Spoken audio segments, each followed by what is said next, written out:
Bueno, bienvenidos a otra unidad más de nuestro curso de Sociología de la Educación, de nuestro tema las funciones sociales de la escuela. Mi nombre es Javier Ullán, profesor de Sociología de la Universidad de Alicante y vamos a retomar la lección allá donde la dejamos el otro día, rescatando una diapositiva que el otro día se me olvidó poneros. Era la última diapositiva del anterior bloque que se me quedó ahí un poco en el tintero, pero me viene muy bien para hacer una pequeña recapitulación y además enlazar con el tema siguiente que tiene mucho que ver con la identidad. Hablábamos de la función de homogeneidad lingüística que cumplen los sistemas educativos que han cumplido históricamente y que siguen cumpliendo, de cómo incluso hallado, incluso en sistemas educativos de implantación muy reciente como el catalán, se ha reproducido el mismo modelo en lugar de un modelo, digamos, más multicultural o más plural. Y también nos planteábamos este argumento bastante divergente, saliéndonos del tiesto y planteando cosas que mucha gente ni siquiera piensa, ¿no? Es qué criterios hacen falta para decidir con qué criterios se decide qué lengua o qué lenguas son vehiculares en una educación. ¿Es la historia? Nosotros estábamos aquí, esta es la lengua que ha habido siempre aquí, aunque prácticamente no la hable ya nadie, como sucede en muchas partes de, por ejemplo, el País Vasco o el País Valenciano. No la habla nadie, pero como era la de aquí, ¿no? Y cuando invocamos este criterio histórico, ¿hasta dónde nos retrotraemos en la historia? ¿No? O, por el contrario, invocamos un criterio más de ciudadanía, más acorde con esas otras funciones o con esos otros valores que se supone que la escuela defiende, que son los de ciudadanía democrática, los de todo el mundo que vive en este país o que es ciudadano de este país o de este estado tiene los mismos derechos. Y entonces empezamos a considerar, por ejemplo, lenguas y ahí nos quedamos, y aquí es donde os comento esta diapositiva. Empezamos a considerar lenguas como el árabe. 1 millón de hablantes en el Estado español, de los cuales una parte, al menos casi la mitad, tienen nacionalidad española. Están repartidos en buena parte del territorio, no son mayoría en ningún territorio, excepto en dos, en Ceuta y en Melilla, donde sí que son la mayoría de la población. Se debería de considerar introducir el árabe como lengua vehicular, al menos en Ceuta y Melilla, puesto que los informes que se han hecho, pedagógicos, etcétera, nos informan de que es una de las causas fundamentales del enorme fracaso escolar que existen en estos territorios, que son los que mayor fracaso escolar tienen, no solamente de toda España, sino de toda Europa. Y por último, podríamos también invocar el argumento histórico para defender la inclusión del árabe, no solamente el argumento, digamos, más racional, más democrático de que están aquí ahora, no importa de dónde hayan venido, no importa cuánto tiempo hace que estén aquí o si son o no son de esta tierra, ¿no? Sino el argumento histórico, porque como vimos, los árabes sí eran de esta tierra.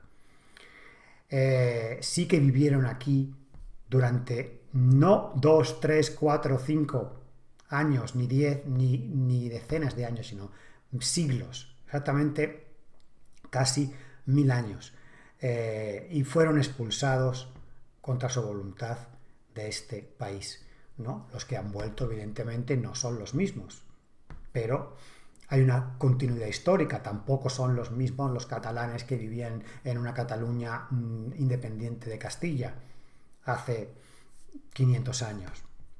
Tampoco son los mismos los ciudadanos que viven en la Comunidad Valenciana en el 2020 que los que vivían en el 1900 o en el 1800, donde prácticamente todo el mundo hablaba valenciano.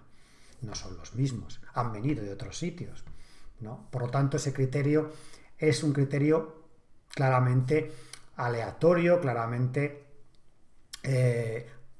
convencional, es una convención y no es una ley de la naturaleza. Y además, y con esto enlazo aquí, porque los moriscos, es cierto que fueron expulsados, es cierto que la mayoría se marchó o los mataron. Esa es otra historia. Se desconoce exactamente el número de personas que murieron en el proceso. Pero es que además, y por eso digo ahora enlazo con el próximo tema que va a ser sobre la identidad, es que en el fondo, por mucho que queramos, esta ha sido una de las grandes luchas en la construcción del Estado-Nación en España, que hemos tratado de purgarlo de los elementos árabes, de los elementos musulmanes, pero por mucho que queramos, tenemos que reconocer que nuestras raíces también están ahí, si no en un porcentaje muy grande, al menos en algunas cosas. Algunos pensarían al ver estas diapositivas que estas chicas, estas fotos han sido tomadas en Afganistán o en Irán o en Marruecos, pero no, han sido tomadas en España y las chicas que llevan esa especie de burka no son inmigrantes marroquíes, son españolas, ¿vale? Esto es una costumbre que se conoce como la costumbre de las cobijadas y que se da en Béjar. No es el único lugar, también no quería abundar, pero os podría poner diapositivas que demuestran que este tipo de vestimenta también se llevaba en la Lima colonial, que fue llevado por los españoles hasta América y que era lo común vestir así, y que evidentemente tiene raíces en el mundo musulmán, islámico, árabe. Hoy en día las chicas no van vestidas así por la calle comúnmente, se utiliza esto para las fiestas patronales del pueblo y esto y se hace una especie de concurso de belleza. No sé con qué criterios, porque no sé qué realmente qué se puede valorar ahí cuando no se les ve más que un ojo, pero en cualquier caso se ha convertido en una seña de identidad de ese pueblo, ¿no? A contracorriente de todo lo demás, cuando somos un país que muestra claramente año tras año en las encuestas tendencias islamófobas, que rechazamos lo que suponen estos valores, lo que supone este tipo de estética o de este tipo de hábito patriarcal, que va en contra de todo de todos los valores posmodernos a los que tan pasionalmente nos abrazamos, ¿no? Y la igualdad de género y todas estas cosas, pues bueno, a pesar de todo ello, se sigue manteniendo esta tradición. Una tradición que evidentemente viene de aquellos moriscos que no se marcharon, que se disimularon entre los cristianos, que se convirtieron al cristianismo y que al final acabaron perdiendo su lengua, el árabe, pero que siguieron viviendo entre nosotros, como sigue también viviendo entre nosotros el legado árabe en la geografía, en el espacio construido de muchos de nuestros pueblos, en Andalucía, en Extremadura, en la Comunidad Valenciana, en Castilla-La Mancha, que son prácticamente, como vemos aquí en la foto, el mismo Béjar. Esta es una estatua que se le ha dedicado a la cobijada, ¿no? a este símbolo, ¿no? de la identidad, basado en una estética, en una iconografía claramente islámica, a pesar de ser tan furibundamente antiislámica nuestra identidad nacional, que repito, no podemos, por mucho que queramos negarlo, que el paisaje es calcado del que podamos encontrar al otro lado del estrecho de Gibraltar, ¿no? Son indistinguibles estos pueblos, al menos arquitectónicamente. Después habría que ver algunos elementos, tal, evidentemente la iglesia, otra serie de cuestiones del mobiliario urbano que lo diferencian, pero lo que es la arquitectura de las casas es claramente de inspiración islámica. Y esto me lleva a enlazar, como digo, esta diapositiva que se nos había quedado por aquí colgada con la siguiente función latente que cumple el sistema educativo, que cumple la escuela y que es otro de los mecanismos fundamentales de control, de cohesión social que pusieron en marcha los estados liberales, estados-nación liberales en el siglo XIX, utilizando la educación como herramienta para ello, que es la formación de una identidad cultural, nacional, étnica única. Lo pongo entre barras porque en realidad es lo mismo, ¿no? La nación no es más que la construcción moderna de la identidad étnica, que antes del surgimiento, antes de que el Estado coincidiera con una identidad cultural y étnica, bueno, pues esa identidad cultural estaba reducida a grupos más pequeños, a grupos étnicos, como tribus, ¿no? Para que nos entendamos, digamos, con otro término, ¿no? Los estados, por su lado, hasta ese momento, hasta el siglo XIX, eran estados monárquicos, eran estados que seguían una lógica, ya lo dije en la anterior unidad, feudal, en la que el cemento que mantenía unido el territorio era fundamentalmente la adhesión, la obediencia, el vasallaje, el reconocimiento de un determinado monarca y no de otro, ¿no? Eso es lo que explica que determinados territorios étnicos, con las características étnicas ocupados por grupos étnicos únicos, quedaran divididos entre estados diferentes, ¿no? El caso del País Vasco, a caballo entre España, entre Castilla y Francia. ¿Por qué es eso? Bueno, pues porque los vascos de este lado, que obedecían a los señores de Vizcaya y de Álava y de Guipúzcoa, pues esos señores, personalmente ellos, sin preguntarle a los campesinos, que eran la gran mayoría de la población, decidieron ponerse a las órdenes del rey de Castilla. Mientras que del otro lado, lo que se conoce como la Purdi o Iparralde, es decir, el País Vasco Norte, pues se decidieron ponerse estaban bajo la jurisdicción del ducado de Aquitania, que después, con el tiempo, pasaría a formar parte del reino de Francia.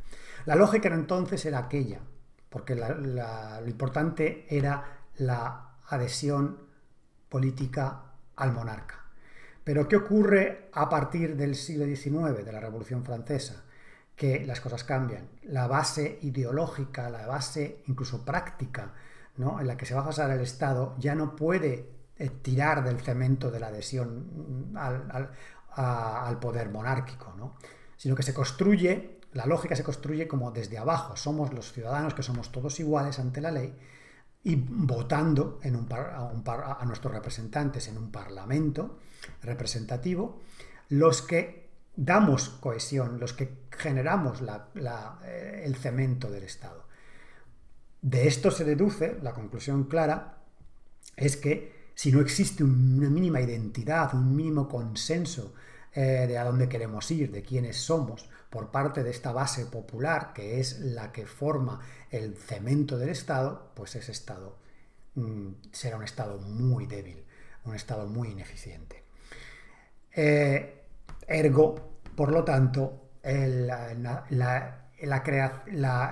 creación o el fomento de una identidad cultural que abarque todo el territorio, una identidad que nos haga ver a todos los habitantes de un territorio tan grande como los territorios de los Estados-nación, que se forman en el siglo XIX, tan vasto, imaginaos Estados Unidos, gigantesco, un continente, ¿no?, o México en el momento o Argentina en el momento en que se constituyen como estados, ¿no? Pero también los estados europeos, Alemania, Francia, Italia, España, son territorios muy grandes, ¿no?, en términos de lo que es la dimensión humana, ¿no?, a la escala humana. Por lo tanto, repito, conformar una identidad cultural étnica en ese territorio, es decir, considerar a todos los habitantes de ese territorio como miembros de una única etnia, con esa lógica de la etnia, de la tribu, que antes se aplicaba a grupos más pequeños y normalmente relacionados por parentesco. Ahora no, ahora la gente son extraños entre sí, no existen estructuras de parentesco que permitan amalgamar a toda esa gente, millones y millones de personas en un territorio que puede tener 1000 kilómetros de largo de una punta a otra, o 3000, como el caso de los Estados Unidos. Se hace, por lo tanto, bastante urgente crear esa identidad. Y esa identidad va a ser una identidad nacional, no es más que la identidad étnica ampliada. De hecho, si vamos a ver, lo veremos ahora cuando analicemos algunos signos nacionales, los signos nacionales hacen referencia a la metáfora de la familia, ¿no?, para crear esta sensación de identidad. La idea de que la patria, la nación, es como simplemente una gran familia, ¿no?, como un gran grupo étnico, una gran tribu ampliada, entre gente que en realidad serían extraños y que hasta hace 2 días, cuando no existían los estados, pues estaban matando entre ellos como grupos étnicos diferentes que eran, pero que ahora de repente tenemos que dejar de hacer eso y tenemos que colaborar, cooperar juntos para hacer más grande a esa familia, un objetivo colectivo. Vale. ¿Qué pasa?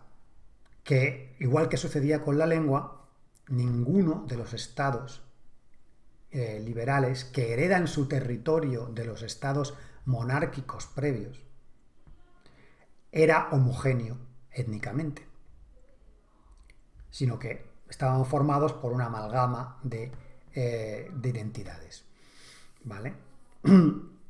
Diferentes, algunos más que otros, algunos que se crean ya a partir de esa lógica étnica de reunificación, porque no existían como estados, como es por ejemplo el caso de Alemania o el caso de Italia, sí que tienen una mayor cohesión étnica, son más monoétnicos, ¿no? Algunos, como el caso de Portugal, a pesar de ser un país de origen feudal, de hecho, uno de los que más claramente demuestra el absurdo, ¿no?, de la lógica feudal en el origen de los estados, ¿no? Bueno, pues a pesar de todo, Portugal es un país muy monoétnico. Ha tenido esa suerte y eso le ha hecho ser muy estable a pesar de no ser un país excesivamente rico, sobre todo en la época contemporánea, pero le ha hecho ser muy, muy estable. Es tan monoétnico que fijaros que hace unos años votaron en un referéndum si querían convertir a las regiones en regiones autónomas con el modelo de España o querían mantener el sistema centralista que tienen, ¿no?, de administración centralista. Y mayoritariamente decidieron votar por el sistema centralista y rechazar las comunidades autónomas. Otra cosa que en este país ahora mismo sería inconcebible. Bueno, pues Portugal, por volver al ejemplo, y perdonad que me extienda, pero ya os he dicho que esta clase de sociología de educación es algo más que eso, es una clase también de sociología, de daros a entender muchos contextos históricos. Es un ejemplo muy claro de cómo nacieron muchos estados en la Edad Media. Portugal formaba parte de la Corona de Castilla. El portugués no existía como tal, era simplemente una variante dialectal del leonés, que era otra variante dialectal dentro de ese batiburrillo, digamos, de variantes dialectales que se estaban en ese momento distanciando un poquito, despegándose del latín bajo medieval, del latín tardorromano, ¿no?, del último latín de los últimos siglos del Imperio Romano. Bien, no había diferencias culturales, no había diferencias geográficas tampoco especiales, no hay una frontera geográfica clara entre Galicia y Portugal en absoluto. Portugal nació simplemente porque un rey de Castilla, Alfonso VI, pues tuvo dos hijas en vez de tener hijos, y estas dos hijas se casaron con dos caballeros borgoñones, los caballeros que vinieron del ducado de Borgoña, es decir, de la actual Francia, a hacer las cruzadas, a luchar contra los moros. Se casaron con ellos. Y tuvieron sendos hijos. El hijo de una de ellas, ¿vale?, Urraca, se convirtió en Alfonso VII de Castilla, el rey de Castilla. Y la otra era muy envidiosa, muy celosa de su hermana, y desde siempre, desde que tuvo la aspiración de que su hijo se convirtiera también en rey, que no fuera menos que su primo. Y al final lo consiguió. Fue, una manipulación de la población, de los nobles, de esa zona de lo que era la Corona de Castilla, del Papa, porque era el Papa el que tenía que reconocer el estatus de rey. El conde de Portugal él era solamente conde y tuvo que ser reconocido como rey, y luego de una triquiñuela legal dentro del sistema y la lógica del sistema feudal medieval europeo, y es que Castilla, el rey de Castilla accedió a que el conde de Portugal se convirtiera en rey porque él se nombró emperador. Entonces, según eso, como los dos habían ascendido de posición, seguía subordinado el uno al otro. Lo que ocurre es que después a ese Alfonso VII, que se declaró emperador de todas las Españas, tratando de unificar toda la península ibérica por primera vez bajo un único paraguas político, después ese imperio, digamos, esa condición de emperador que la otorga el Papa,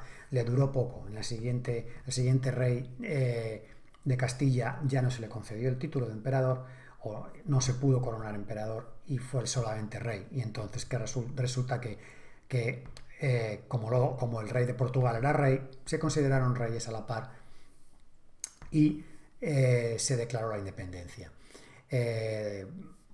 Fijaros qué tontería. Andando el tiempo, ¿qué pasa? Que la existencia de un Estado propio genera por sí mismo después una identidad nacional. Esta es la cuestión.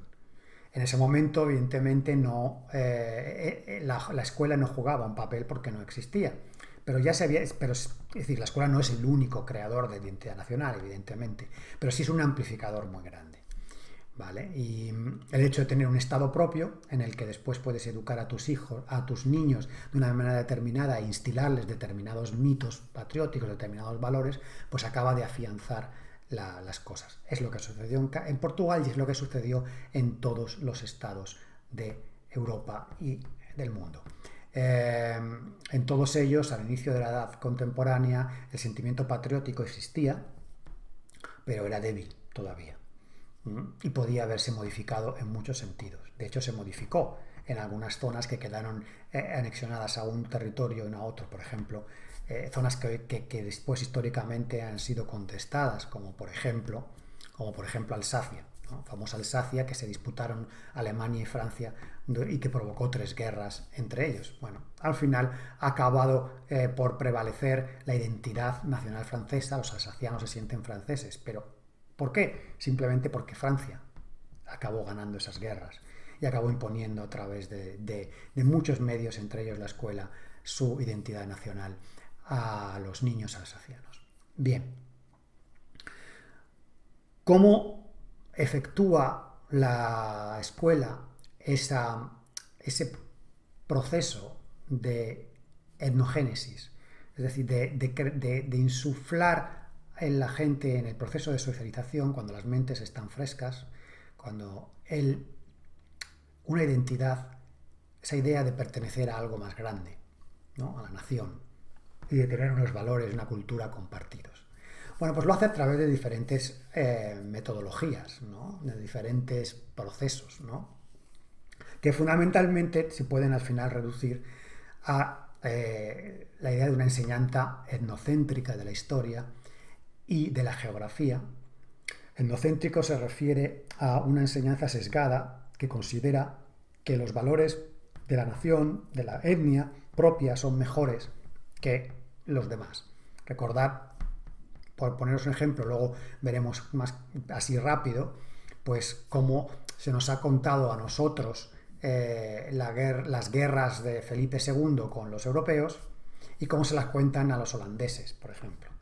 Como para nosotros la guerra de Holanda era una guerra por mantener un territorio que era rebelde, que se había rebelado contra la corona, y para los holandeses es su guerra de independencia, y los españoles fueron unos auténticos monstruos que cometieron un montón de atrocidades y de crímenes contra la humanidad allí.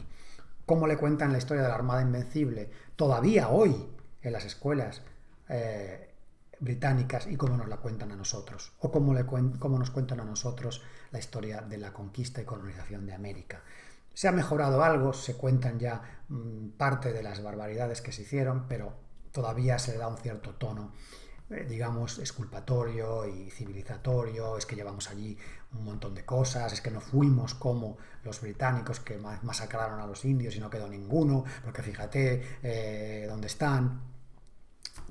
Falsedades absolutas, porque a una hora de camino de la ciudad de Nueva York, por poneros un ejemplo, existen territorios autónomos iroqueses que tienen más autonomía que en cualquier país de América Latina, y nunca se fueron, simplemente quedaron subsumidos en esa marea de inmigrantes, de gente que llegó de Europa y se convirtieron en minoría. Tenemos las fotos ahí que los demuestran, por ejemplo, cómo los iroqueses se especializaron en el siglo XX en la construcción de los rascacielos de Nueva York, y eran de los mejores obreros para construir rascacielos porque no tenían miedo a las alturas, por ejemplo, ¿no? Bueno, pues esa enseñanza etnocéntrica de la historia y de la geografía. Y, por otro lado, la adhesión de manera emocional, es decir, creando toda una serie de técnicas para la interiorización emocional de una serie de de símbolos colectivos. ¿No? Está mal escrito ahí, simbólicos colectivos, elementos simbólicos colectivos o símbolos colectivos. Todo ello, al final, repito, para decir que el Estado-Nación es parcialmente, al menos, una creación de la escuela. ¿Vale? Esta es una función que podemos, dependiendo del tiempo histórico, considerar latente o manifiesta. En algunos momentos de la historia, en algunos regímenes, esta era una función manifiesta. Durante el franquismo había una asignatura en el currículum obligatoria que era formación del espíritu nacional. Con esto te lo dejaban absolutamente claro. La función de la educación es formar el espíritu nacional. Lo mismo podemos decir del régimen nazi, por ejemplo. ¿No? En ese caso no había nada de oculto.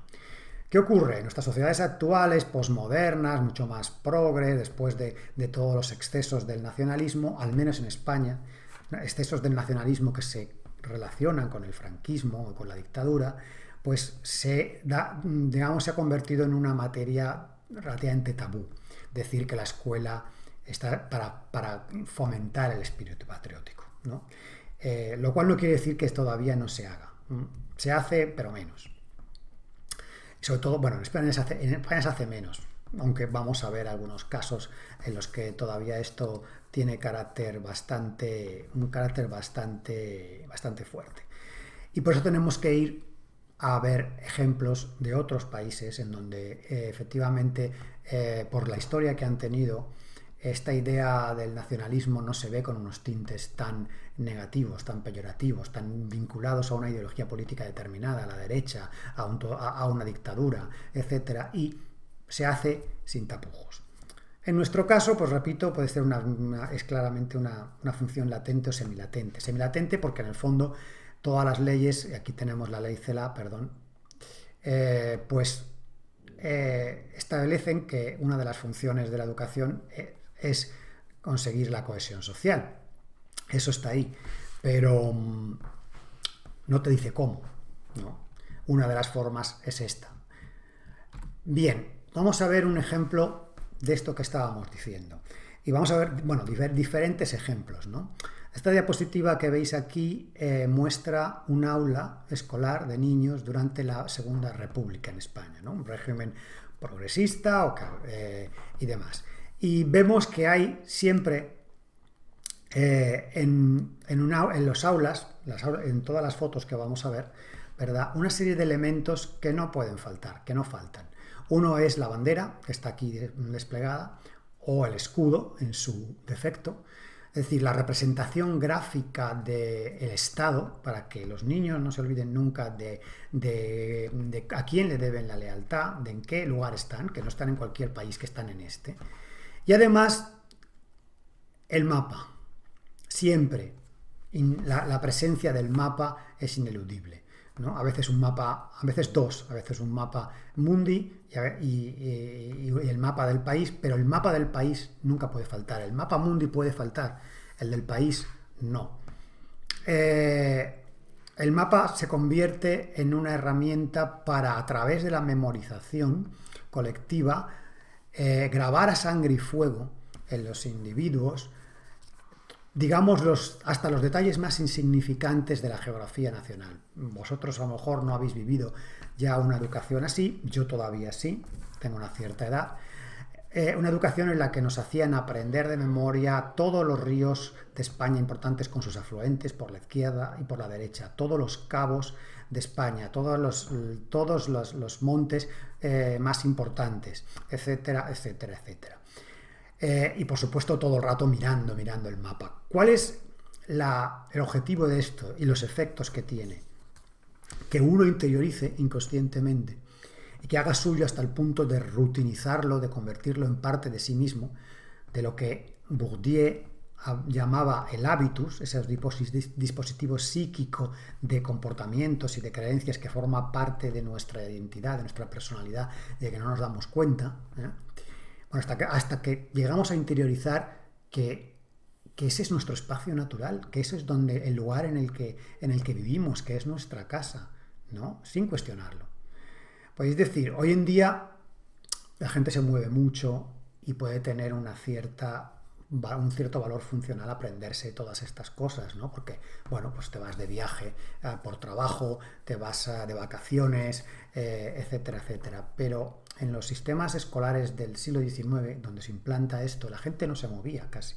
Si se movía una vez en la vida, emigrando del campo a la ciudad, y después ya no se volvía a mover, la gente no se iba de vacaciones, la gente no iba de viajes de trabajo, eran 4 los que se movían. La gente no necesitaba y nunca ponía en práctica estos conocimientos geográficos, ¿no? Esa no era la función. La función era fundamentalmente, repito, que asimilaran eso, que lo visualizaran como su territorio, incluso la imagen visual, que a veces, aquí no se ve, aquí en el mapa este no, pero a veces incluso para reforzar esa idea se eliminaba, en el mapa de la península ibérica se eliminaba Portugal, como si aquí hubiera un hueco y solamente hubiera mar, ¿no? Para que no distrajera a la gente de cuál era digamos, lo que tenían claramente que memorizar, que era la forma incluso geométrica del territorio español. Pero ahora yo os planteo la siguiente cuestión. Una persona que vivía en Figueres, ¿vale?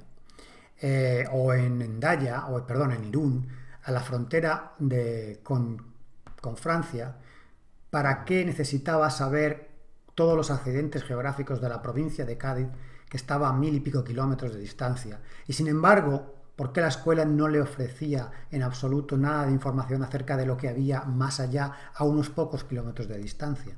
Simplemente porque era un territorio gestionado por otra institución burocrática diferente, por otra organización política distinta, otro Estado distinto. Preguntaros por qué. Porque la función fundamental de la geografía no era el conocimiento del territorio por sí, sino de determinado territorio y solo de ese territorio, y no para después poderse orientar en él, sino simplemente para crear esa sensación de familiaridad y de pertenencia. Todos los niños habían estudiado lo mismo, habían mirado el mismo mapa durante todos los años de su primaria y de su secundaria. Era un trasunto la clase de geografía de lo que podía ser el himno nacional, de lo que podía ser la bandera o el escudo. Exactamente igual. Cambia el régimen, pero no cambian las cosas fundamentales. En lugar del escudo de la República, ahora hay un escudo con un aguilucho, que nos recuerda las grandezas del pasado, de cuando España era un imperio. Es el águila de los Austrias y el águila de los Reyes Católicos. Hay un culto a la personalidad, luego veremos, esto tiene que ver con otra cosa que no es esta función ahora de crear identidad nacional, sino de adoctrinamiento político, evidentemente. Pero lo demás igual, aquí está el sempiterno mapa de España, ¿no? Eso no ha cambiado en absoluto. Y si nos vamos a otros países, pues vemos que es exactamente igual. Esto es una clase en la Alemania nazi de los años 40 y que están estudiando los niños, pues evidentemente el mapa de Alemania. Y no solo de la Alemania reconocida internacionalmente, ¿no?, por la Sociedad de Naciones, sino de lo que ellos consideran que debe formar parte del Estado de Alemania, que debe de reunir a todas las personas de etnia alemana, de la gran patria, de la gran Alemania, ¿no? De hecho, el profesor, claramente identificado con un partido político, como podéis ver aquí, está apuntando a un lugar determinado, concreto del mapa. Está apuntando a los Sudetes, esta zona del norte de Checoslovaquia, de la que entonces era Checoslovaquia, que estaba habitada mayoritariamente por personas de habla alemana, de etnia alemana, pero que formaba parte del Estado de Checoslovaquia y que Hitler se anexionaría en 1938 con ese argumento. Es que Alemania debe estar formada por todos los territorios de etnia y de habla alemana. La enseñanza de la historia, pues 3/4 de lo mismo. La enseñanza de la historia en la educación liberal decimonónica, arrastrada hasta el siglo XX por la larga dictadura franquista que de alguna manera no la eliminó hasta muy tardíamente, pero ojo, eso no quiere decir que haya que confundir este tipo de enseñanza de la historia con el régimen franquista. Esta enseñanza de la historia se daba exactamente igual en la República. Mi abuela, que estudió durante los años de la República y previos a la República, se sabía de memoria, como todos los niños posteriores que vivieron bajo el franquismo, la famosa lista de los reyes godos. Esta es la lista de los reyes godos. Yo, que entré en el colegio en el año 1975, todavía con Franco vivo, también me la tuve que estudiar, aunque a mí no se me ha quedado en la cabeza tan bien como a otros que probablemente se la hicieron repetir muchísimas más veces que a mí. ¿Y qué sentido tenía enseñarle a los niños una lista memorísticamente de los reyes que habían gobernado la península ibérica del año 414 al año 711? Bueno, pues muy sencillo, porque se está tratando a través de esto de inculcar la idea en la gente de la proyección milenaria de la esencia española, de la esencia de la identidad española. Como España es una nación que no solamente existe ahora, sino que ha existido desde hace mucho, pero mucho tiempo, ¿vale? Y que está construida en base a una serie de principios como son la monarquía, como son reyes, como es el cristianismo. El último rey visigodo fue derrotado por los árabes y eso generó pues la destrucción de la primera, no la destrucción, sino la reducción de la nación española a unos pocos núcleos resistentes, pero después toda la construcción de otro mito fundamental, fundacional de la identidad española, que es el mito de la reconquista, el mito de que, es decir, de que la nación española se construye expulsando al extranjero árabe, musulmán y judío, ¿vale? Que hemos visto que tiene sus consecuencias todavía actualmente, de cómo no se reconoce ese pasado árabe, ese pasado musulmán, como si se reconoce en cambio el pasado vasco o el pasado catalán, ¿verdad? Además tiene otra explicación, y es que en este momento, en este periodo, es donde efectivamente la historiografía liberal pone el inicio de España, y además, porque antes formaba parte del Imperio Romano, y además en ese momento el territorio español coincide con toda la península ibérica, coincide con lo que realmente en España nunca se dejó de afirmar, y es que Portugal era un accidente histórico y que el proyecto de recuperación de la unidad que rompió la invasión árabe musulmana solamente se acabará consiguiendo del todo cuando se unifiquen todos los territorios de la península ibérica, porque eso es lo que significa España. Si no, España se debería llamar de otra manera. España viene de Hispania, y Hispania era el territorio, era el nombre que dieron los romanos a todo el territorio de la península ibérica, ¿vale? Esta idea estuvo presente en todos los reyes medievales españoles, hasta los reyes católicos, la idea de que al final la división entre reinos que había provocado la invasión árabe era momentánea, era temporal, que todos los reinos estaban al final destinados a unirse en un único solo una vez que se hubiera expulsado a los invasores musulmanes. De hecho, muchos reyes a lo largo de los siglos intentaron esa unidad.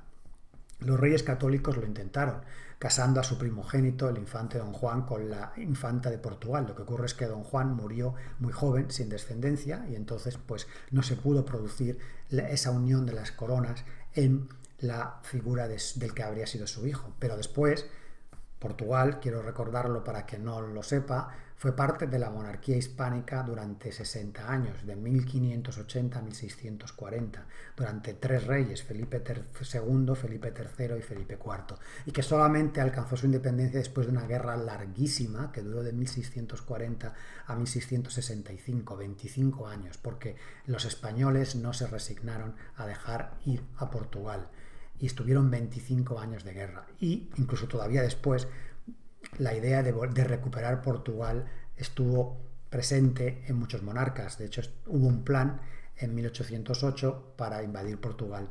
Y otro en el siglo XVIII también, hay varios planes ahí. Solamente, o sea, hasta después de la invasión francesa de Napoleón, realmente no se renuncia plenamente a esta idea de la unificación. Incluso después se volvió a recuperar durante el franquismo, cuando en Portugal también había una dictadura de corte derechista, la de Salazar. Se habló muchas veces de la Unión Ibérica, de recuperar esa Unión Ibérica.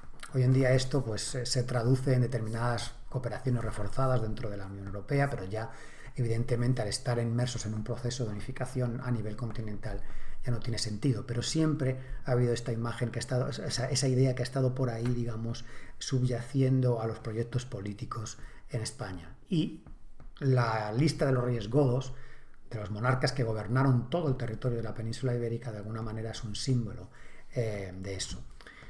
Que uno podría decir, siendo divergente de nuevo, ¿por qué en lugar de la lista de los reyes godos nos enseñaba la lista de los emires, de los califas de Córdoba, que durante un tiempo también gobernaron prácticamente todo el territorio de la península ibérica? Bueno, creo que la respuesta es evidente, ya la hemos visto antes al hablar de los moriscos y es la misma por la cual en este país no se utiliza el árabe en la educación. Es que España ha construido su identidad nacional desde el principio con claramente como un proceso de expulsar al invasor musulmán, con una idea de que nosotros somos un país occidental de cultura cristiana y que eso es lo que nos caracteriza, esa homogeneidad. Se llegó a extremos totalitarios para poder afirmar esta identidad nacional durante la Edad Moderna. Recordad el Tribunal de la Inquisición, la expulsión de los judíos en 1492, de los moriscos en dos tandas, 1570 y 1609, y el Tribunal de la Inquisición para perseguir a todos aquellos que habiéndose quedado, no habiendo sido expulsados, judaizaban o practicaban la religión islámica a escondidas o eran protestantes, otra de las purgas que había que hacer. España no solamente era cristiana, sino además católica, ¿verdad? Esto es algo que está inscrito, grabado a fuego en nuestro propio escudo nacional, que es una síntesis icónica de muchos de los valores en los que se basa la identidad nacional, o la identidad nacional oficial, obviamente, que se transmite a través de la escuela. Uno, la idea de que España es una monarquía, aquí tenemos la corona, de que es una monarquía cristiana, la cruz, de que esa monarquía cristiana está regida, el jefe del Estado, por alguien de la Casa de Borbón, las tres flores de lis del escudo heráldico borbónico, que es el fruto de haber unido todos los territorios separados por los árabes, Castilla y León, la corona aragonesa, catalano-aragonesa y los territorios vascos. Este es el escudo de Navarra, que además ya hace referencia a esa idea de construir la nación contra un enemigo islámico. Estas son las cadenas que un rey de Navarra en una batalla, la batalla de las Navas de Tolosa, le arrebatan al emir musulmán. Y por último, el reino de Granada, que es el último, que para demostrar, bueno, pues eso, cómo España consigue su unidad final anexionándose el último reino musulmán. Pero más allá todavía, como su destino no está en quedarse ahí, en la península ibérica, ojo, sino en ir plus ultra, es decir, más allá, en latín, ¿más allá de dónde? Más allá de las columnas de Hércules. Estos son dos columnas que están reposando sobre el mar, ¿no? Las columnas de Hércules representan a las columnas de Hércules. ¿Y qué eran las columnas de Hércules? Es como se conocía en la antigüedad al estrecho de Gibraltar, ¿no? Por el mito de Hércules y demás. Entonces la idea es que esta nacionalidad española se ha de transmitir imperialmente, por conquista imperial, más allá de las columnas de Hércules. Primero, porque también los visigodos se dice que controlaron el norte de África. Y segundo, bueno, pues porque somos una gran nación y todas las grandes naciones tienen el derecho, ¿no? Se arrogan el derecho del Lebensraum, de de engrandecer su Lebensraum, como dirían los nazis, su espacio vital, de trasladar su civilización porque la consideran superior a otros pueblos, de llevar la luz a otros pueblos. Nosotros la llevamos la llevamos a América, la llevamos a África, la llevamos a Asia, en las Filipinas, la llevamos por todos los continentes, ¿no? Cuanto de luz o de tiniebla haya, eso ya lo dejo a vuestra apreciación, ¿no? Bueno, pues la geografía y la historia. Y después, como digo, la adhesión emocional a una serie de símbolos nacionales, fundamentalmente el himno y la bandera. Esto a nosotros nos parece un poco lejano porque en España esto está un poco, se ve como muy raro, como muy carca, pero os aseguro que es bastante más común de lo que parece, mucho más común de lo que parece. Aquí tenemos un ejemplo en una clase infantil de niños, 1940, cómo, bueno, pues se alza la bandera, se iza bandera en un colegio y todos los niños desde pequeños aprenden a identificarse colectivamente y por tanto a proyectar su identidad en este símbolo que está representando al grupo, a la tribu extensa de la nación y también a sus valores, ¿no? Los valores de la república, los valores de la laicidad, los valores emanados de la Revolución Francesa.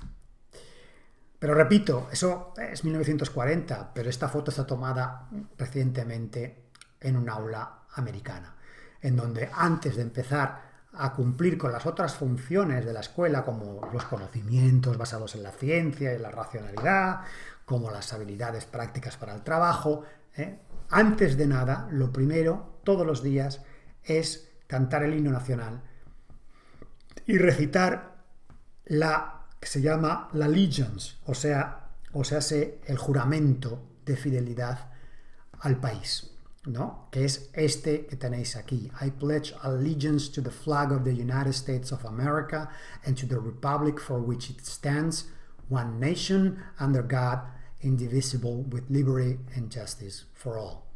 O sea, una especie de resumen concentrado y muy emocional, muy retórico, de lo que se supone que es su identidad y los valores en los que se basan, ¿no?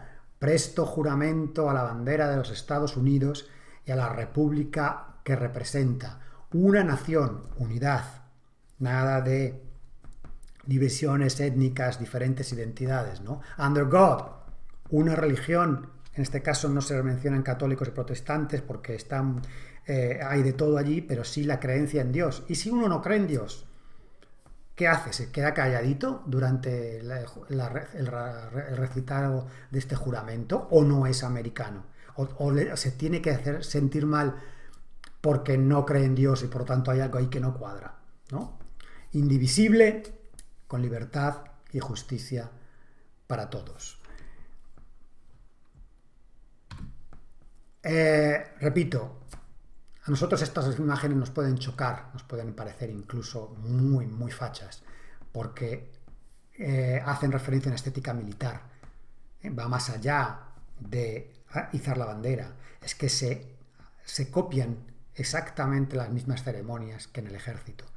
Pero es súper común en muchos países del mundo. Es más, yo diría que España es la excepción a la regla, como lo es también en el caso del tratamiento lingüístico, como ya vimos.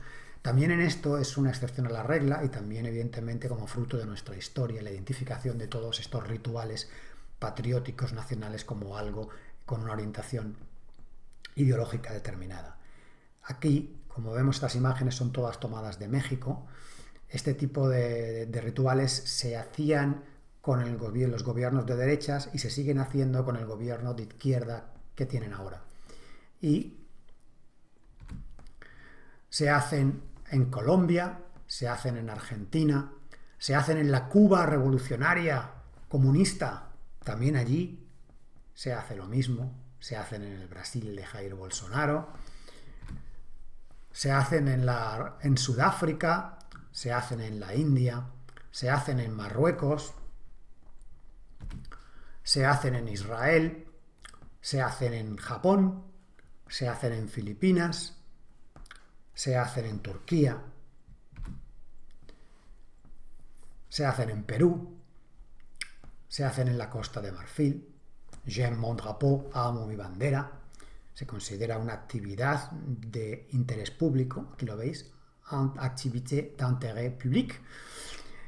Se hacen en Australia. ¿Queréis que siga hasta la saciedad?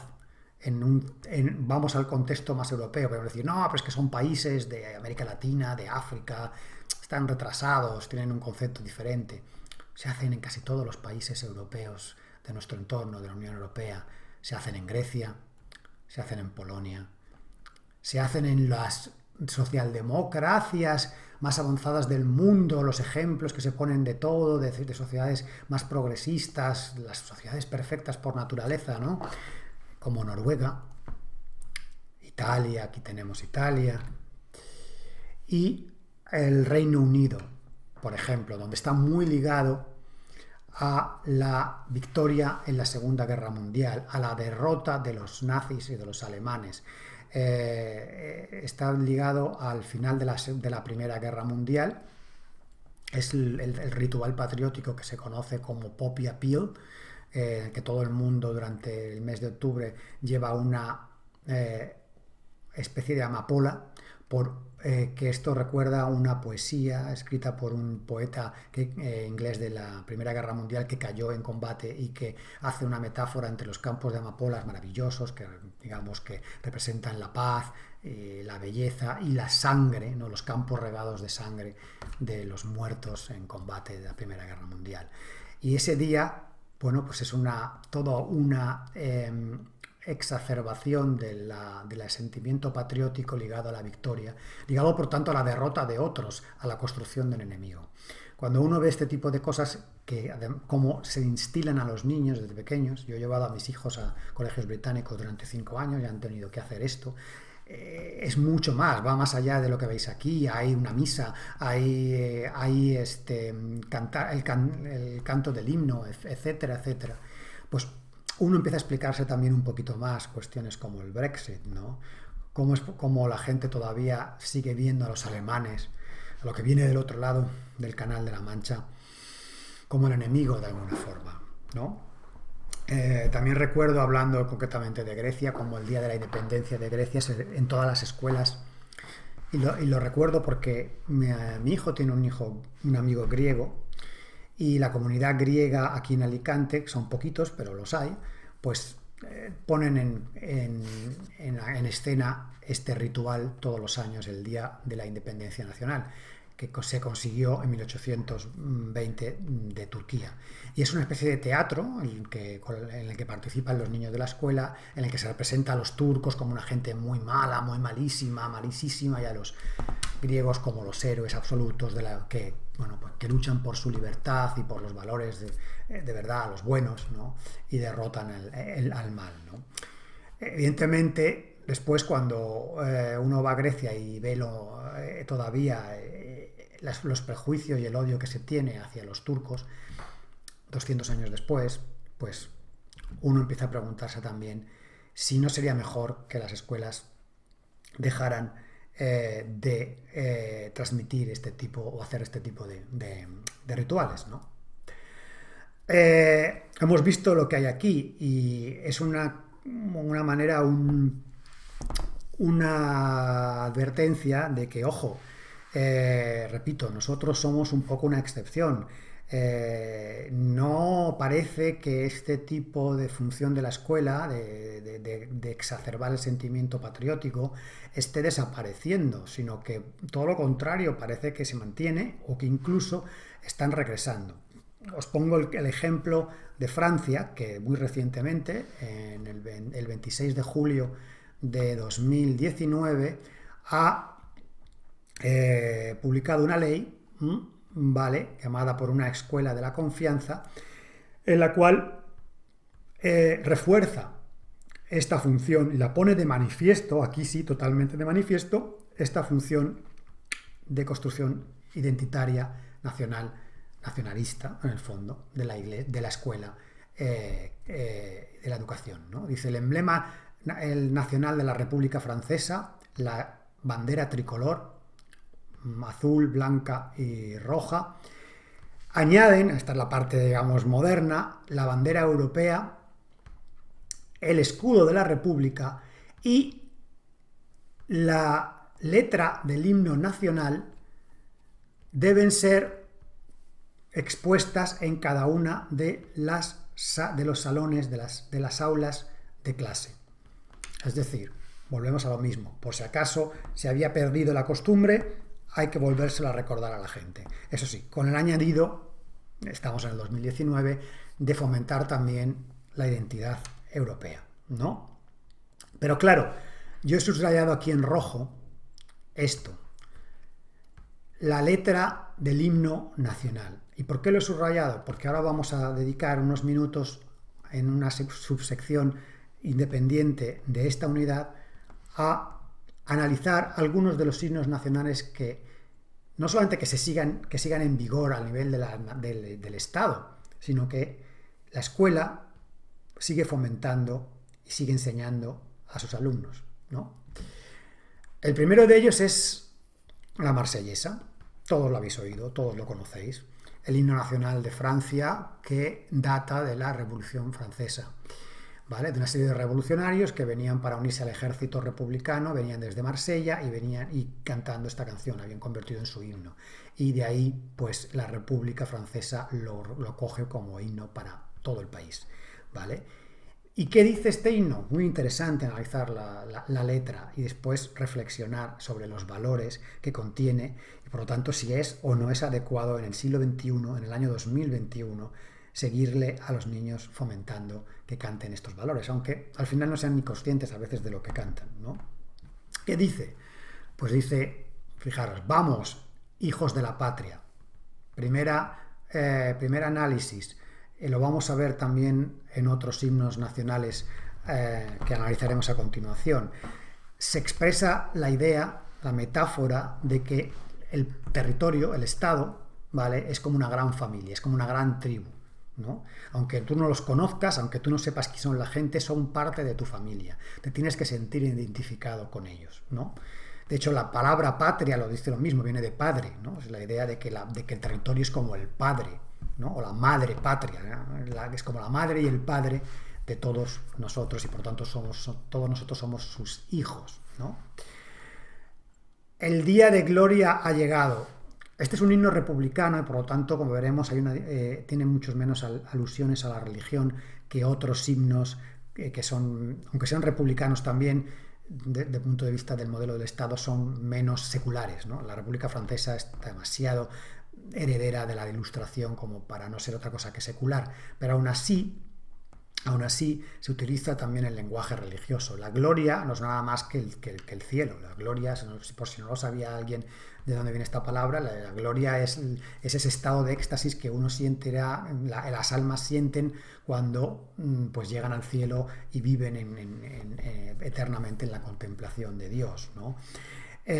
Aquí lo que pasa, y es una transposición que hacen todos los nacionalismos, que se convierten en una especie de religiones cívicas, es que utilizan el lenguaje de la religión para adaptarlo a ellos. Es decir, en vez de creer en la religión, en los dogmas de la religión, vas a creer en los dogmas de la patria.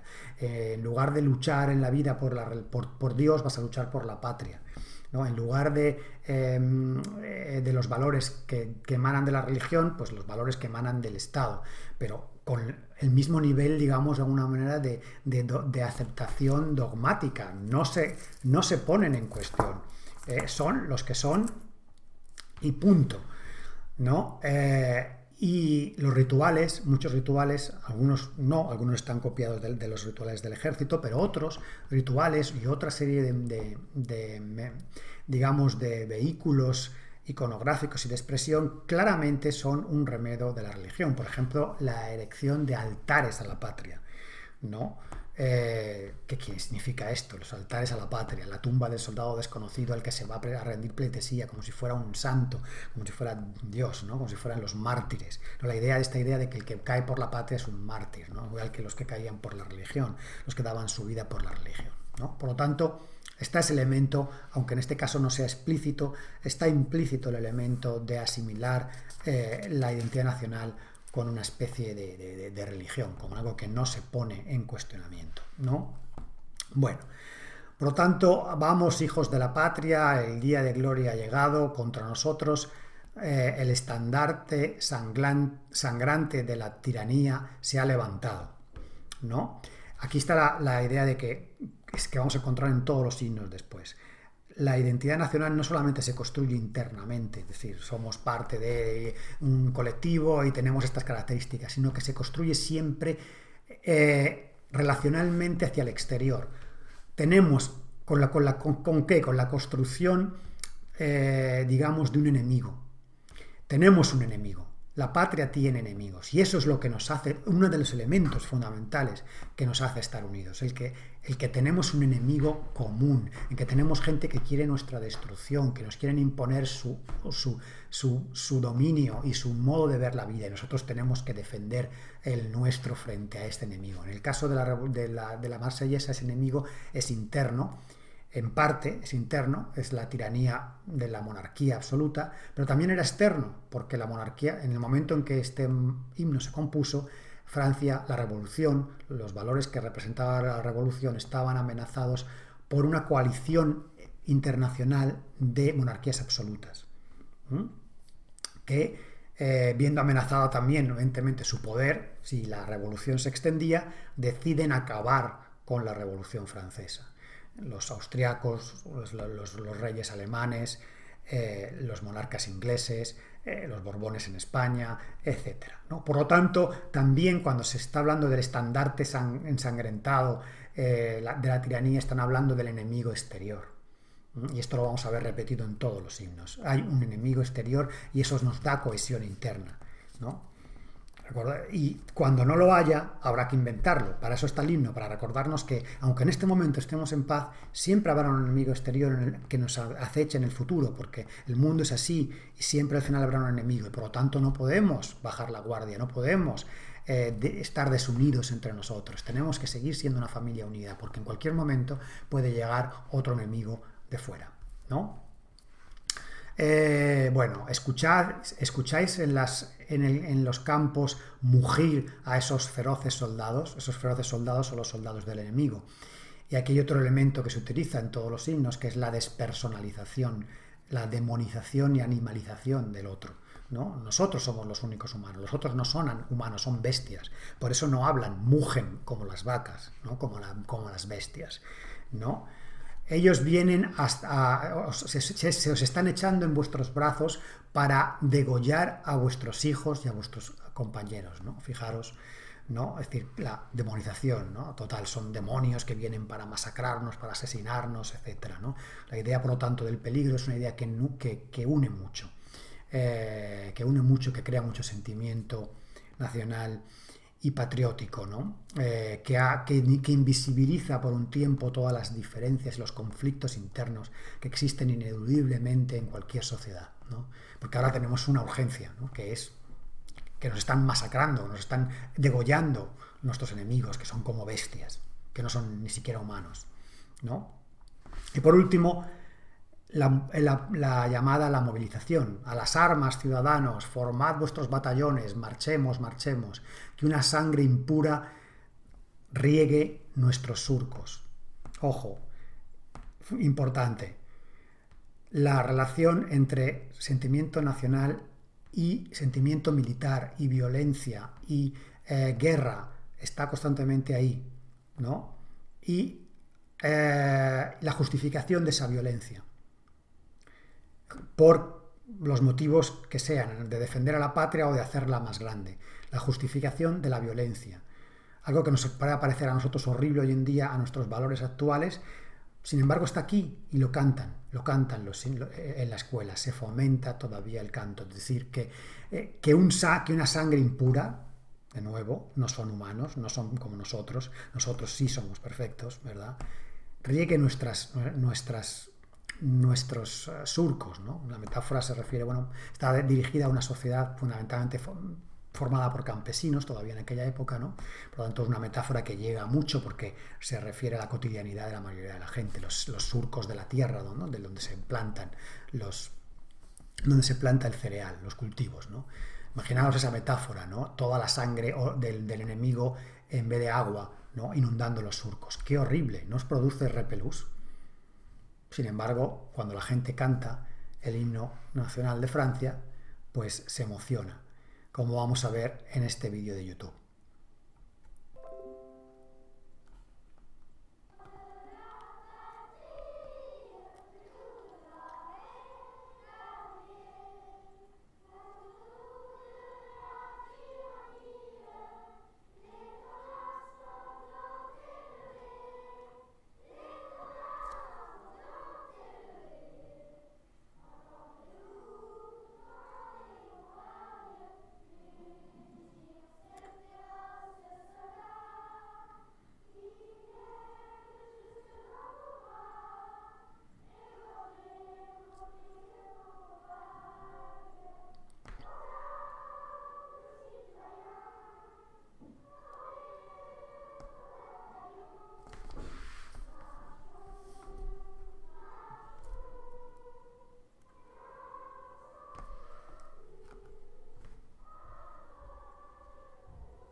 Bueno, a vosotros os dejo el juzgar si una escuela en el año 2021 debería de fomentar que los niños cantaran cosas como que una sangre impura riegue nuestros surcos, ¿no? Y, en fin, eh, aquí hay dos escuelas de pensamiento, ¿no? La de si las letras de las canciones o lo que se dice, ¿no? Como quien va a misa también y recita el credo y luego realmente no piensa en lo que está diciendo, no piensa en todas las implicaciones que suponen, bueno, pues recitar el credo, un credo que se elaboró en el año 325 para el Concilio de Nicea. Pues si lo mismo pasa con los himnos nacionales, ¿no? Si realmente no importa porque qué más da, la gente no le hace ni caso. O si debemos de ser más coherentes y adecuar y ajustar las letras de los himnos nacionales o simplemente dejar los himnos nacionales para otras cosas, ¿no? Pero en cualquier caso adecuarlas a los tiempos que corren y cambiar la letra de la misma para que refleje los valores imperantes en nuestra sociedad actual. Está claro que ningún Estado se ha planteado esa cuestión todavía. Vamos a ver ahora otro ejemplo en el que podemos ver exactamente los mismos elementos. El himno nacional de Italia, el anterior era de 1789, este es de 1860, en el momento de la unificación de Italia, pero pues la idea es muy parecida, ¿no? Fratelli d'Italia, es decir, hermanos de Italia, de nuevo la metáfora de que Italia es como una madre, nosotros somos todos hermanos de la misma familia. Italia se despierta, se ha ceñido la cabeza con el casco de Escipión. Aquí hay este es un caso, bueno, que hace relación a la historia concreta de Italia, que se considera en su nacimiento como heredera del Imperio Romano. Por lo tanto, de una manera directa o indirectamente, consciente o inconscientemente, en este caso completamente consciente, y por lo tanto quien lo cante en el siglo XXI, en principio se supone que está reconociendo, está haciendo suyos estos valores, que Italia se reconoce heredera del Imperio Romano y por lo tanto justifica las conquistas del Imperio Romano. Y no sé si también justifica el sistema esclavista que tenía el Imperio Romano. Aquí evidentemente eso no lo dice, pero sí lo dice, porque fijaros, dice, bueno, con el casco de Escipión, que fue un gran general romano, por cierto, el general que conquistó, uno de los generales que conquistó España, que derrotó a los numantinos en Soria, una de las últimas ciudades que resistieron a la invasión del poder romano, ¿no? ¿Dónde está la victoria? La victoria se refiere a esa figura mítica de la mitología clásica romana, la victoria alada, ¿no? Es una deidad, ¿no? ¿Dónde está la victoria? Que le ponga el penacho al casco de Escipión, ya que esclava de Roma, Dios la creó. Es decir, Dios creó a Italia esclava de Roma, esclava del Imperio Romano, es decir, sometida a cumplir los designios del Imperio Romano, que será volver otra vez a conquistar toda Europa. No nos queda muy claro, ¿no?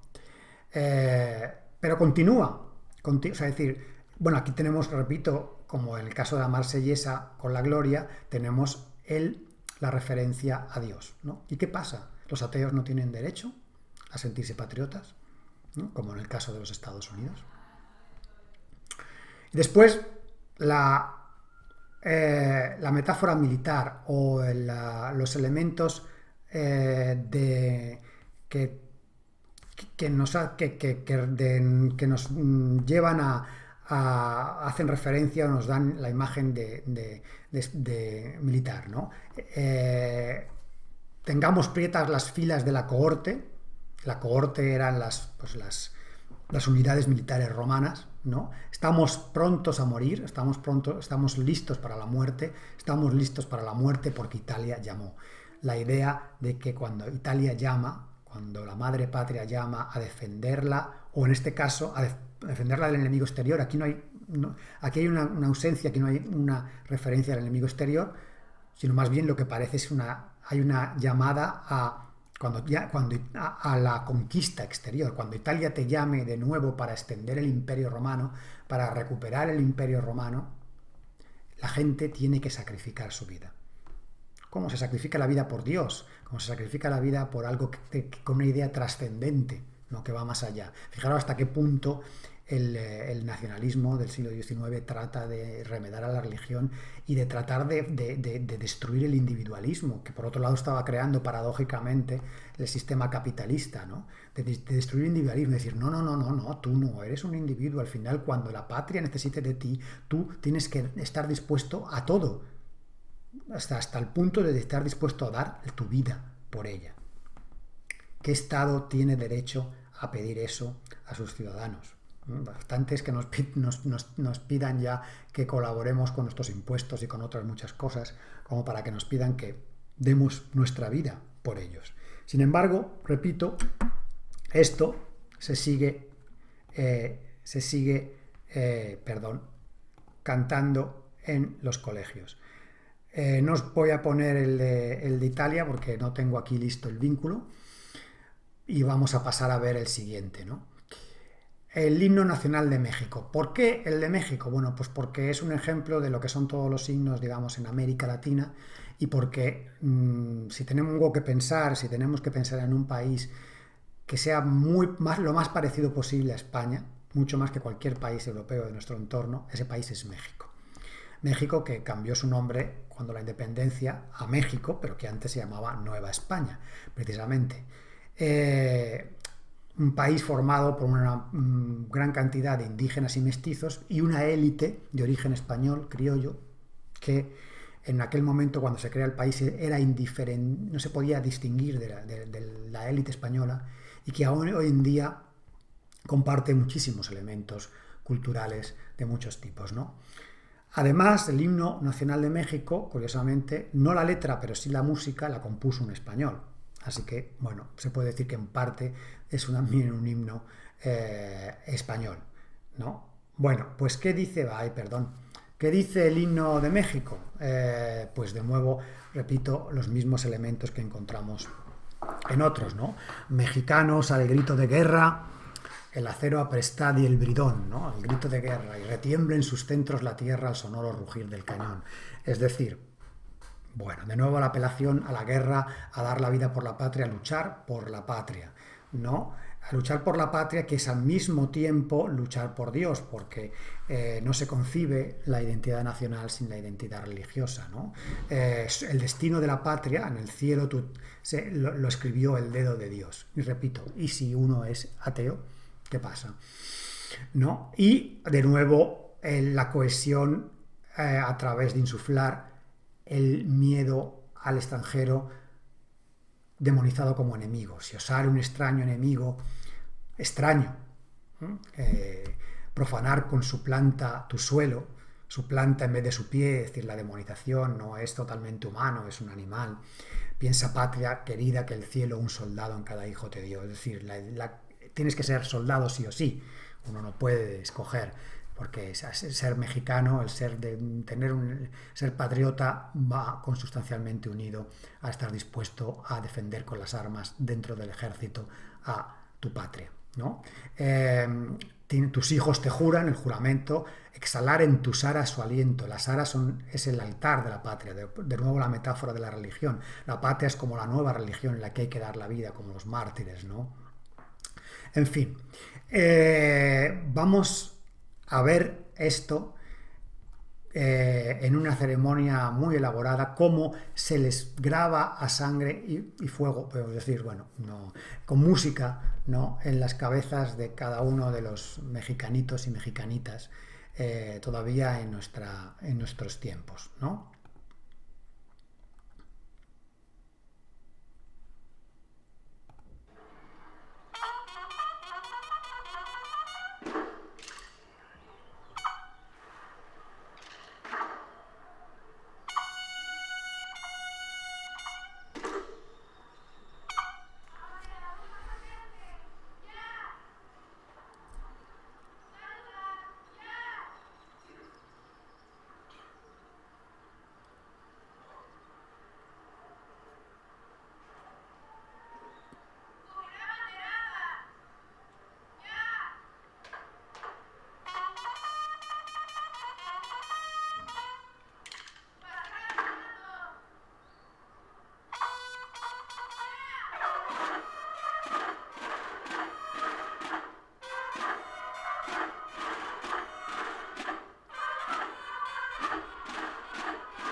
Bueno, creo que ha quedado absolutamente demostrado que eso del brazo en alto no lo inventó la Falange ni tampoco ni siquiera Benito Mussolini, ¿verdad? Estaba ya presente en muchas ceremonias de rituales nacionalistas en otros momentos de la historia, porque esto es un ritual claramente que proviene del siglo XIX.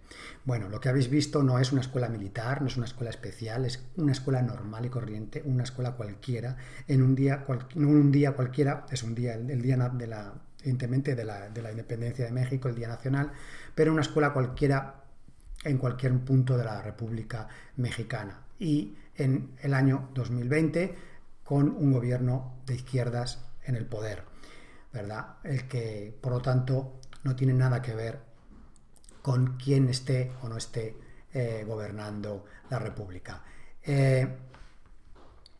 Quiero que alguno podría pensar que esto es una escuela, en fin, que al final los niños, bueno, como vemos un poco por medio en broma, medio aburridos, bueno, pues nada, cantamos aquí el himno y luego por un oído nos entra y por otro nos sale, ¿no?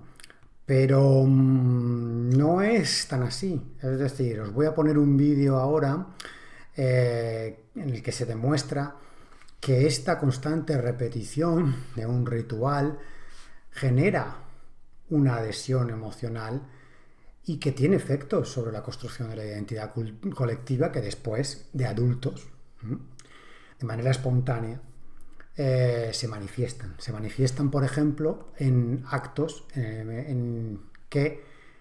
como este que vamos a ver ahora en un estadio, ¿verdad? Y que evidentemente no habría sido posible sin esa socialización en este ritual previo.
Bueno, se me ha puesto los pelos de punta en la parte de mexicano que tengo y de haber vivido muchos años allí, pero también de tener una abuelita mexicana, ¿verdad? Y es que, bueno, es que al final es inevitable. Los seres humanos somos seres simbólicos, somos seres que manifestamos nuestras emociones de una forma ritualizada y estos ritos al final no son inertes, no son una tontería, son mecanismos, son herramientas que movilizan emociones. El hacer algo juntos, ¿cuánta gente habría ahí?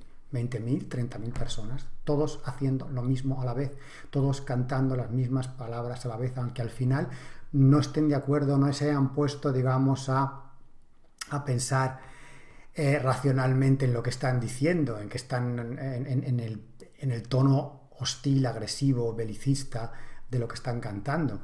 Pero están cantando todos al mismo tiempo como una letanía, como quien ora, como quien reza juntos, ¿no? Las mismas palabras, sincronizadamente, ¿no? A 30.000 gargantas, 30.000 cuerdas vocales al mismo tiempo, al unísono. Eso une mucho. Y ese tipo de cosas son las que busca el Estado, son las que buscaba el Estado inicialmente y son las que sigue buscando el Estado o todos aquellos proyectos políticos que pretendan construir un Estado, ¿no? Bajo esas bases étnicas, esas bases identitarias, ¿no? Si vemos ahora el ejemplo de España, el caso de España, bueno, repito, somos un poco una excepción a la regla por nuestras circunstancias, por nuestro pasado, ¿no? Y también por un puro accidente histórico, y es que nuestro himno no tiene letra. Y eso parece que no, parece una tontería, pero le hace perder puntos. No tiene letra oficial, tiene varias letras, pero como en otras cosas, como en el caso de las leyes educativas, las dos Españas nunca se llegaron a poner de acuerdo sobre cuál letra escoger, precisamente porque le daban importancia al texto, le daban importancia a las ideas y las metáforas con que se expresaban esas ideas que iban en el texto. Y al final se ha dejado estar y se ha decidido por no tener una letra oficial. Pero no solamente por eso, repito, o sea, aunque también cuenta, ¿no? El hecho de que, bueno, si uno no puede cantar, al final escucha pasivamente, no te llega igual las cosas que cuando tú estás produciendo activamente el himno, lo estás reproduciendo, ¿no? Sino porque, pues como digo, va asociado a determinadas ideologías. De hecho, es algo que es bastante fácil de demostrar. Si uno pone himno de México en colegio, ¿vale? En YouTube aparecen muchas grabaciones como las que hemos visto. Si lo hace con el caso de Italia, también. Si lo hace con otros países, también. Cuando uno pone himno de España en colegio, pues no aparece prácticamente nada. Lo único que he encontrado ha sido este link que aquí os comparto de un colegio privado que bueno, a ver si os lo puedo poner porque se me había pasado el link, se me había pasado conectar el link y por lo tanto no se puede directamente. A ver si ahora lo puedo hacer, porque bueno, es interesante como excepción a la regla.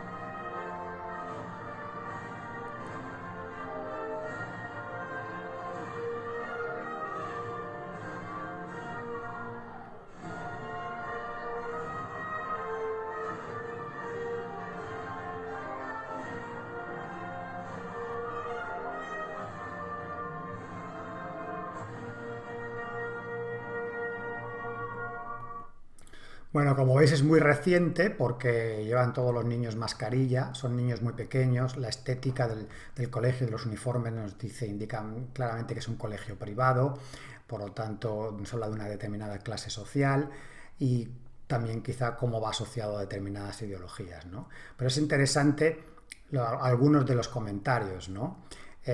Fijaros, ¿no? Porque en esto, claro, tenemos que hay un debate, España está dividida, ¿no? Es decir, digo, es una excepción, pero es una excepción porque, bueno, hasta ahora, de alguna manera, un determinado relato, el construido después de la dictadura, es el que ha dominado, pero como todo nunca dura siempre, nada en la historia dura siempre, todo vuelve, pues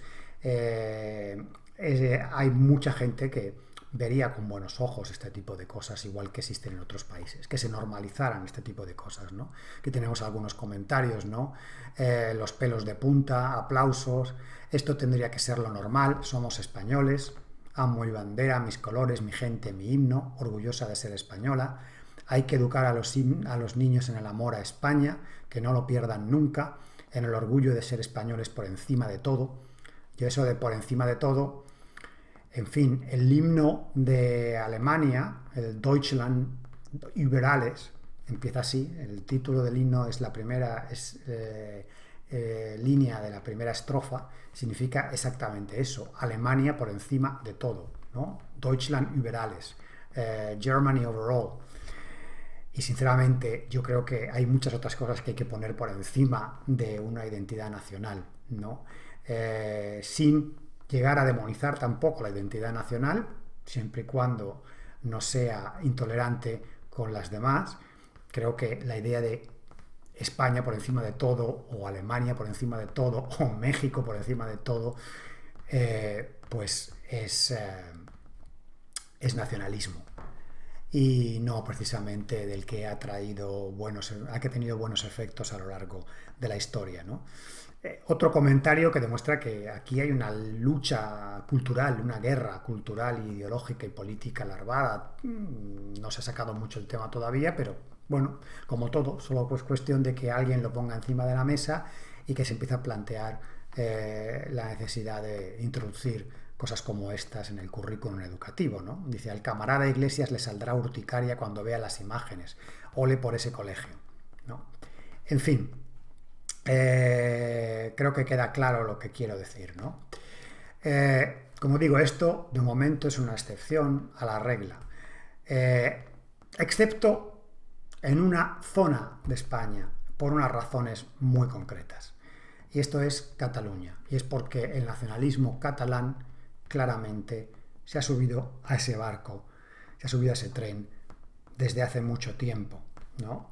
Igual que en la política lingüística, la política identitaria, que se hace o se transmite desde muchos canales, pero también desde la escuela, tiene ese corte nacionalista de origen decimonónico, ¿no? Y bueno, de nuevo se me ha olvidado conectar los enlaces, así que lo voy a hacer porque sí que no quiero que os perdáis este tipo de cosas, porque no tienen desperdicio. Es importante que se vean, ¿no? Es importante que se vean. En muchas escuelas de Cataluña se fomenta el canto del himno nacional de Cataluña, que es el Segadors.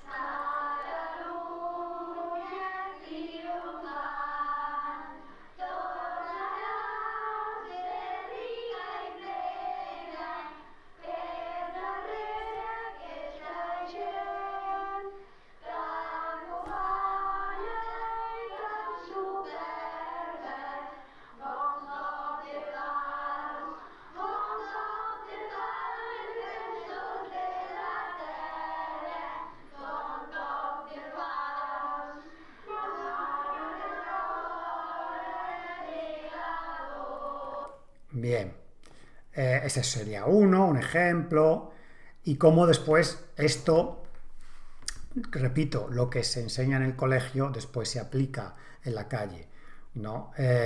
Como herramienta de movilización de las emociones y de la identidad colectiva, ¿no?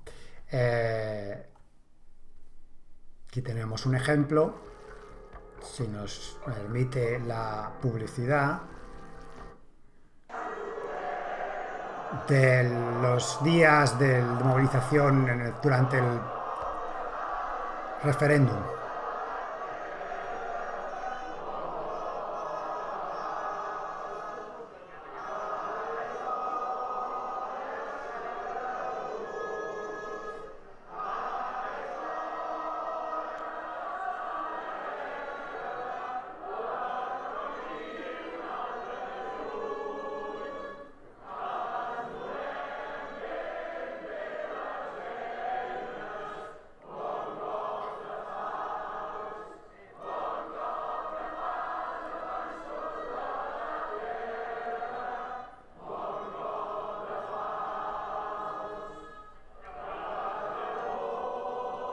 Bueno, no hace falta que lo veamos todo para hacernos una idea, pero como veis, escuela y calle, sociedad y sistema educativo se refuerzan mutuamente. ¿Mm? Evidentemente, la introducción del segador en el colegio tiene su origen en un movimiento, en un sentimiento nacionalista previo, pero después lo está reforzando, lo está transmitiendo a las siguientes generaciones, ¿no?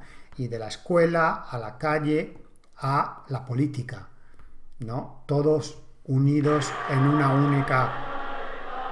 Este es el día como acabó la Declaración de Independencia.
Así se ritualizó, así se dio cierre ritual a la declaración de independencia de Cataluña en octubre de 2017, ¿no?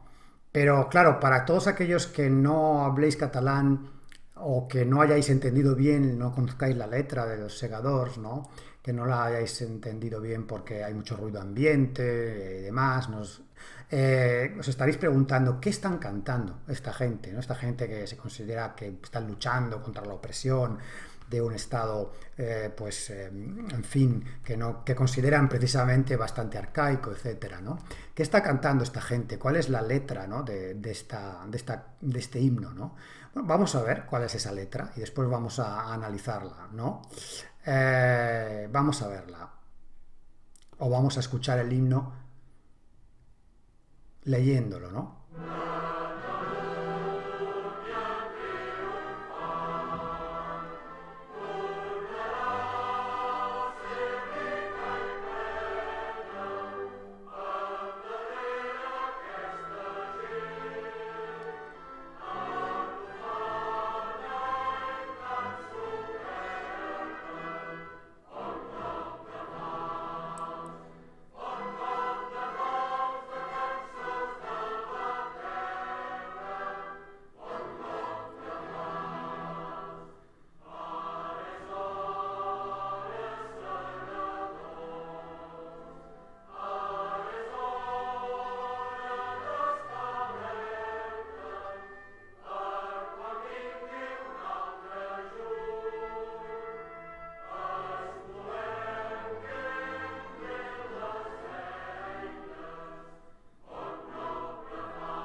Bueno, eh, no sé si os habéis dado cuenta, habéis tenido tiempo de reconocer muchos de los elementos que hemos visto, de los tropos literarios, de los símbolos, de las referencias que hemos visto en los himnos de Francia, de Italia, de México y en otros muchos que pudiéramos analizar, ¿no? En ellos se habla del enemigo.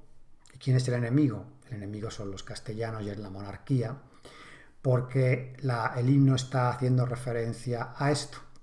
Está haciendo referencia a la revuelta del corpus de sangre, protagonizada por 1.000.000 de segadores, por eso el himno se llama el Segadors, el 7 de junio de 1640, por eso hace referencia a junio y dice: afilemos bien las herramientas para cuando venga un otro junio, es decir, para cuando haya otra revuelta, ¿no? ¿Contra quién? Contra la monarquía. Esa revuelta fue una revuelta contra la monarquía hispánica, y no solo contra la monarquía hispánica, sino también contra una buena parte de la clase nobiliaria catalana, por lo tanto una mezcla entre guerra civil interior a Cataluña y una especie de guerra de independencia en la que efectivamente dio lugar durante esta guerra de los segadores a la independencia de Cataluña primero y a su anexión a Francia después para poder mantenerse independientes de España. Prefirieron estar con Francia durante un tiempo hasta que después pues cambiaron de idea porque se dieron cuenta de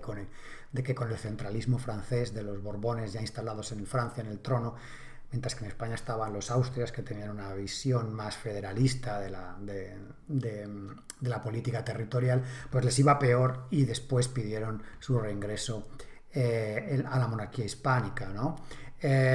Bien, están presentes todas las imágenes de violencia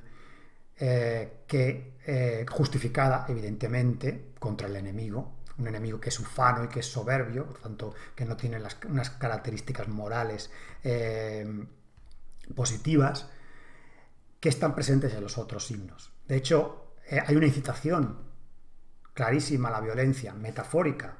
La gente probablemente cuando lo canta no se da cuenta, pero es así. El golpe de hoz no es el golpe de hoz para cortar el trigo o la mies, es el golpe de hoz para matar a los enemigos, porque eso es lo que hicieron los segadores en 1640, el 7 de junio, empezando con la muerte del virrey de Cataluña, que era un catalán exactamente igual que ellos, como se muestra en esta ilustración. Utilizaban las hoces porque era el arma que tenían, es el arma de los pobres, es el arma de los campesinos que se movilizan contra el poder, pero que no han constituido todavía un ejército regular porque no tienen Estado, porque no tienen los medios para hacerlo. El día que lo tengan, pues utilizarán otra cosa. Así empezaron también los soviéticos y después acabaron teniendo misiles nucleares, ¿no?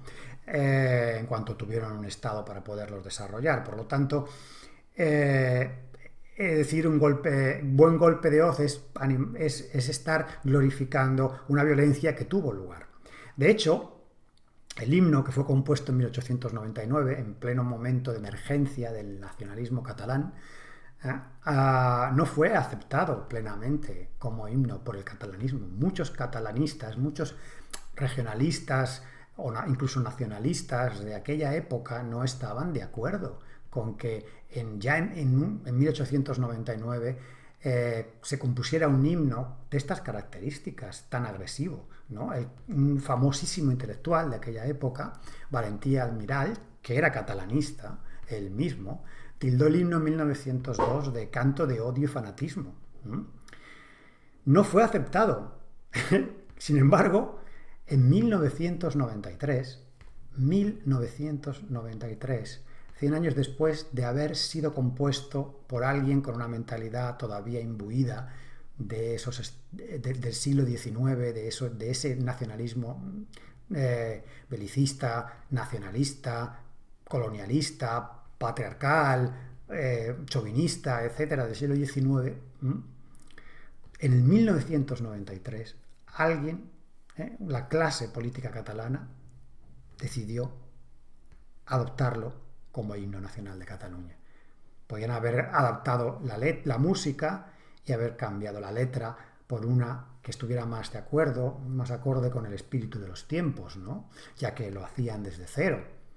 Pero no, decidieron agarrarse a la tradición y decidieron legalizar un texto como este en una fecha tan tardía, ¿no? Lo cual, pues bueno, lo dejo ahí como reflexión.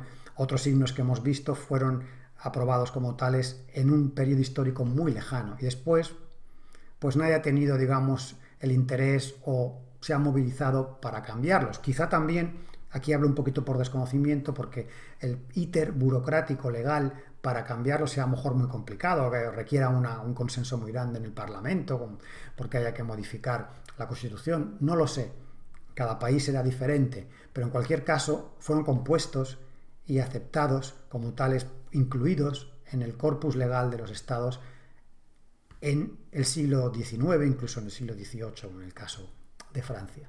Pero el himno nacional de Cataluña fue aprobado por el Parlamento catalán en 1993.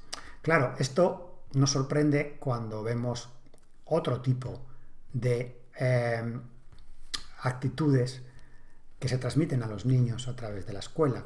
Y aquí, repito, España en general, después de la transición, no ha sido un país en el que la escuela haya cumplido con esa función. Han tratado de evitar muchas veces, por vergüenza, porque se considera franquista, el desarrollo o la inculcación de valores nacionales, ¿no?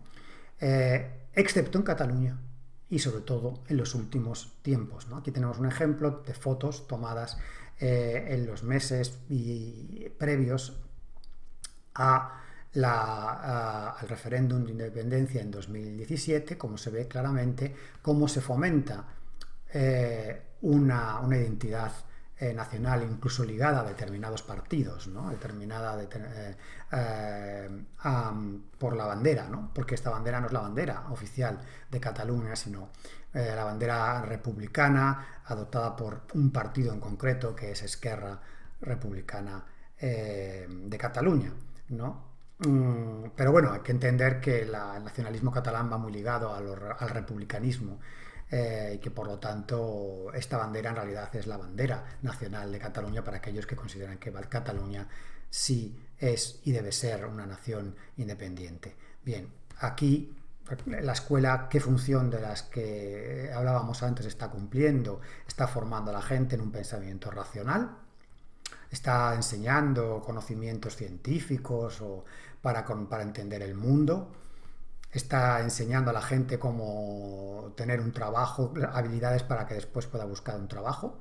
¿Qué es lo que está haciendo la escuela y los docentes en fotografías como estas, en actividades como estas, ¿no? O como estas. Capa la independencia, hacia la independencia. Las fotos de los políticos presos o los presos políticos, como preferáis, que a mí yo no voy a entrar ahora a discutirlo. Bien, todo esto crea, evidentemente, una identidad colectiva que se reproduce. Estos niños algún día serán adultos. Algunos puede ser que todo esto les haya entrado por un oído y les haya salido por otro, pero a otros quizá no, ¿no? En cualquier caso, bueno, yo aquí lo traigo como un testimonio de qué función está cumpliendo determinadas escuelas en nuestro país, en una región concreta, ¿no? Y para terminar con esta unidad y este bloque, pues simplemente pues, comentaros que si esto es así en muchas escuelas normales, imaginaros en las escuelas militares, porque sí, señores, es otra de las características de una manera excepcionales de nuestro país, debido de nuevo a su historia, ¿no? En nuestro país no hay escuelas militares, en el sentido sí, las hay para adultos, claro, no hay escuelas militares para niños. Sin embargo, en otros países sí. Es decir, con el objetivo de reforzar la formación patriótica de la casta militar, del estamento militar, se crean escuelas para inculcar esos valores desde muy jóvenes, que es cuando más, evidentemente, efecto tienen cualquier tipo de herramienta de ingeniería social de este tipo, de socialización o adoctrinamiento en determinados valores, ¿no? Vamos a ver ejemplos de muchos lugares. Esta es una escuela militar en China, ¿verdad? A los que se les enseña pues, a ser buenos patriotas de la etnia Han y probablemente buenos comunistas, sea lo que sea que quiere decir eso hoy en día, ¿no? Pero los ejemplos los podemos ver multiplicados por muchos sitios. O sea, esto es Rusia, esto creo que es Francia, Estados Unidos, Inglaterra, esto es una escuela en Israel de hace unos años. Aquí tenemos otro ejemplo de Francia, la Marina Militar Italiana, Italia. Es decir, somos una excepción. Países vecinos, occidentales, democráticos como nosotros, o con una tradición, si queremos, más democrática que la nuestra, pues no ven absolutamente ningún problema en que determinadas escuelas, no para todos, pero sí para algunos, pero de todas maneras niños y adolescentes, inculquen determinados tipos de valores patrióticos con ese refuerzo militar en el que se les da ese hábitus especial. Bien, bueno, pues hasta aquí esta unidad, que ha sido muy larga, esperando que, bueno, que os haya parecido interesante, que os haya suscitado preguntas y también que os haya estimulado el sentido crítico para ver determinados aristas de la realidad desde otra perspectiva y desde otro ángulo. Nos vemos en la siguiente unidad.